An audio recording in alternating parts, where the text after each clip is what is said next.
Lekin ehson beradigan bo'yidim hali kelmadi. 15 daqiqadan keyin iftorlik boshlanadi. Kazo-kazolarni chaqirganman. Xurmo suvlar bor-a? Yaxshi, qaraylik. Assalomu alaykum aka. Va alaykum assalom. Ramazon oyi boshlangan-a? Ha, boshlandi. Har yili Ramazondan oldin uyimizga boy odam kelib, bizga yeguliklar tashlab ketar edi. Bu yil Ramazon keldi-yu, lekin ehson beradigan boy odam hali kelmadi. Siz esa boy odam emasmisiz?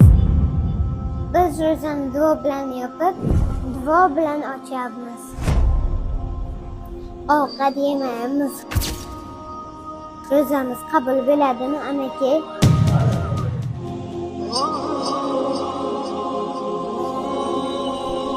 Qorni ochlar qolib, qorni to'qlarni to'ydirmayapmizmi?